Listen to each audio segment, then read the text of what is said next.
इस वक्त हमारे साथ हैं वॉइस ऑफ अमेरिका के डीवा सर्विस के चीफ नफीस टक्कर और पेशावर से हमारे साथ बज़रिया स्काइप गेस्ट हैं फाटा में JUIF के सरबरा मुफ्ती अब्दुल शकूर। आप दोनों का खुशामदीद हमारे शो में शिरकत करने के लिए आपका शुक्रिया।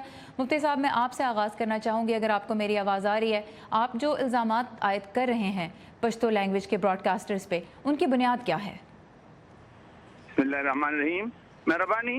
बुनियादी बात यह है कि हम सुनते हैं फाटा में और कबाइली इलाकों में बिलखुसूस और नशरियाती इदारे तो इतने ज़्यादा वहाँ का आमद नहीं है, और अमेरिका के ये दो नशरियाती इदारे बिलखुसूस जो डेवा और मशाल और इस तरह आज़ादी का रेडियो, ये जो काम कर रहे हैं पाकिस्तान की सलामती के खिलाफ काम कर रहे हैं। हम देखते हैं उन्होंने जो प्रोग्रामात नशर किए हैं उसमें बिलखुसूस पाकिस्तानी फौज के खिलाफ अवाम को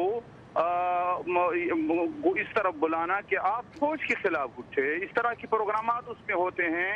और इसके अलावा अजीम तर बलूचिस्तान की बातें भी उन्हीं के रेडियो से नशर हो रहे हैं। उसके अलावा ड्रोन हमले अमेरिका कर रहे हैं और इन्हीं रेडियो में उनकी नशरियात बहुत उनको यानी जो उनकी तायीद कर रहे हैं उनको ज़्यादा कवरेज देते हैं। उसके अलावा बुनियाद ये है कि क्योंकि अमेरिका पाकिस्तानी पूरी उम्मत मुस्लिमा का दुश्मन है, पाकिस्तान के खिलाफ जो हैं ट्रम्प का जो यानी पॉलिसी है अफगानिस्तान और पाकिस्तान के हवाला से उनका जो पॉलिसी है वो पाकिस्तान के खिलाफ है, पाकिस्तान की सलामती इदारों के खिलाफ है। ISI पर इल्जामात लगाते हैं कि ये अच्छा, ये आप कहते हैं कि ये ठीक है। आपने कहा कि इन प्रोग्राम्स में जो बात की जाती है वो पाकिस्तान के खिलाफ है और अमेरिका चूंकि आपकी नज़र में पाकिस्तान के खिलाफ है। नहीं तो मैं इस पे इनका भी मौक़िफ़ लेना चाहूँगी ना मुफ्ती साहब। एक सेकंड, आप ये नफ़ीस साहब, आपने सुना कि वो कहते हैं कि आपके प्रोग्राम्स में जो मवाद नशर किया जाता है वो पाकिस्तान के खिलाफ है, चूँकि उनकी नज़र में अमेरिका पाकिस्तान का दुश्मन है तो जो ब्रॉडकास्टिंग हो रही है वो भी पाकिस्तान के खिलाफ है। पहले तो मुझे ये बताइए कि अमेरिका की तरफ से ये इदारे चलाए जाते हैं पश्तो ब्रॉडकास्टिंग का भी, वॉइस ऑफ अमेरिका भी, क्या कोई गाइडलाइंस आपको मिलती हैं कि पाकिस्तान में जब आप ब्रॉडकास्ट करें ख़ासतौर पर इस रीजन में, तो क्या कहना है और क्या नहीं कहना अमरीकी हुकूमत की जानिब से? शुक्रिया। अमरीकी हुकूमत की जानिब से इस तरह की कोई गाइडलाइंस नहीं है, हम पे कोई कंट्रोल नहीं है। हम बिल्कुल आज़ादाना तौर पर जर्नलिज़म कर रहे हैं। और यहाँ पे एक बहुत बड़ी गलतफ़हमी है, जब मैंने मौलाना साहब को सुना तो ये गलतफ़हमी ये है कि उनको नाराज़गी है अमेरिका की पॉलिसी से।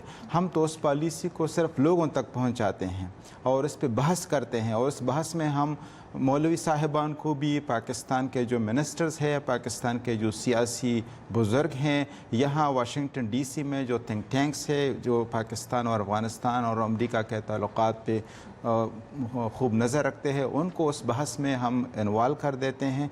तो ये मेरे ख़्याल में व्यूवे डीवा या वॉइस रेडियो मशाल कोई भी ये इस तरह नहीं कर सकते हैं कि हम कोई इधर से अमेरिका पॉलिसी को ज़रा सॉफ्ट करके उनको पेश कर दे। अमेरिका की पॉलिसी हो या ड्रोन हमला हो या जो भी हो, तो हम दूसरे नशरियाती इदारों की तरह उसको उसी तरह पेश कर देते हैं।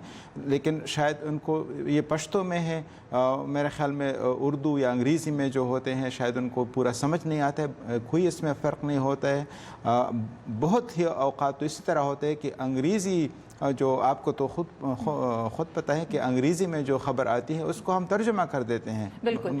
तो मुफ्ती साहब, ये आप मुझे बताइए, क्या आपको नहीं लग रहा कि दोनों जानिब की बात की जा रही है? हाँ, बात ऐसी हो सकती है जो काबिल कबूल किसी एक तरफ को, किसी एक फरीक को ना हो, लेकिन अगर दोनों जानिब का मौक़िफ़ सामने रखा जा रहा है तो क्या यह काबिल कबूल नहीं है? जी, मुझे ज़रा सुने।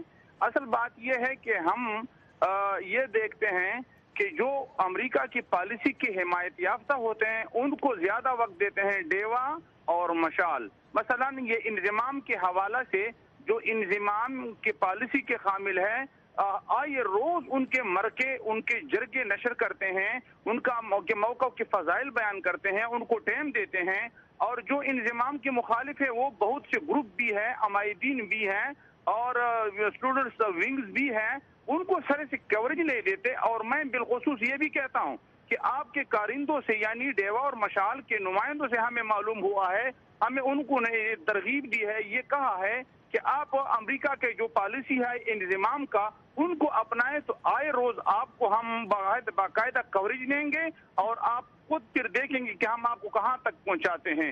تو یہ ہم نے خود سنا ہے، لیکن ان کا نام اس لیے نہیں بتاتے کہ انہوں نے خیرخواہی سے کام لیا ہے ہمارے لیے، تو یہ بنیادی بات ہے۔ اور یہ تو آپ خود دیکھتے ہیں کہ پاکستان کے خلاف جو وہ کام کر رہے ہیں یہ کشمیر کے حوالے سے وہ بہت زیادہ ہے، ہندوستان کی حمایت کرتے ہیں، ان کو زیادہ وقت دیتے ہیں۔ اچھا، بیسیکلی مفتی صاحب کا ایشو یہ ہے کہ ایک فریق کو زیادہ ٹائم مل رہا ہے، دوسرے کو کم ٹائم مل رہا ہے۔ جہاں تک فاٹا کا کے پی کے میں انضمام کی بات ہے تو وہ تو پاکستان کی اپنی پالیسی ہے، اس پہ پاکستان کی پارلیمنٹ میں ڈیبیٹ ہو رہی ہے، تو دونوں فریقوں کو یہ سمجھتے ہیں کہ آپ ایکول ٹائم نہیں دے رہے۔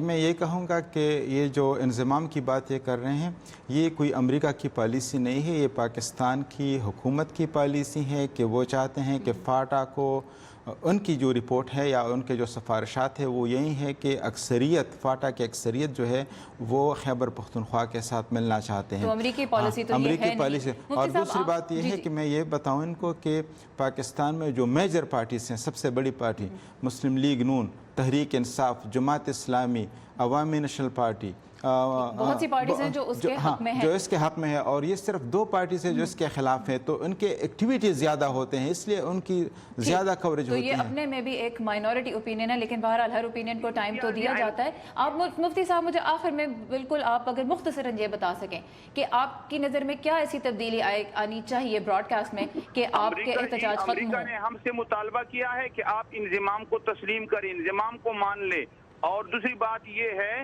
کہ خود امریکہ کی سفارتخانے کا یہ بیان آیا ہے کہ ہم انضمام کے حوالے سے تکنیکی مدد فراہم کریں گے، تمام اخبارات میں بات شائع ہوئی ہے۔ مفتی صاحب اگر پاکستان کی کوئی پالیسی ہے حکومت کی اور اس کے اوپر کوئی دوسری حکومت کہتی ہے کہ ہم سپورٹ کریں گے، تو وہ تو ایک حکومت دوسری حکومت سے بات کر رہی ہے۔ میں صرف آپ سے آخر میں بہت مختصراً یہ جاننا چاہتی ہوں کہ آپ کی نظر میں یہ احتجاج کیسے ختم ہوں گے، مظاہرے کیسے ختم ہوں گے؟ بات کو آپ بھی کوریج شاید نہیں دیتی، یہ مسئلہ ہے ہمارے لیے۔ ہم تو یہ کہتے ہیں کہ وہ کہتے ہیں کہ فاٹا کے عوام جو ہے انضمام چاہتے، کہاں چاہتے ہیں، وہاں ریفرینڈم کیوں کر نہیں کرتے؟ اچھا، اگر کوریج ہوگی تو ٹھیک ہے۔ تو مفتی صاحب بہت شکریہ آپ کا ہمارے لیے وقت نکالنے کا۔ تو مفتی صاحب کا یہ کہنا ہے کہ ہمارا جو موقف ہے اس کو سامنے لایا جائے، اور اگر ہمارا موقف سامنے نہیں آتا تو یہ ون سائیڈڈ رپورٹنگ ہے۔ اور جہاں تک آپ نے بات کی، کوشش یہی ہے کہ دونوں سائیڈوں کا موقف ہو۔ زیادہ تر پارٹیز آپ نے بتایا کہ اس ایشو پہ ایک ہی جانب ہیں۔ ہمارے دونوں طرف کے گیسٹ کا بہت شکریہ۔ صرف وقت کی کمی کے باعث ہم بہت زیادہ تفصیل میں نہیں جا پائے، لیکن ہماری کوشش یہی تھی کہ دونوں طرف کا پوائنٹ آف ویو آپ کے سامنے رکھا جائے اور آپ یہ فیصلہ کر سکیں کہ جب ایک یا 2 پارٹیز صحافیوں کے خلاف کسی بھی وجہ سے مظاہرہ کر رہی ہیں تو اس کی وجہ کیا ہے اور صحافیوں کا موقف اس بارے میں کیا ہے۔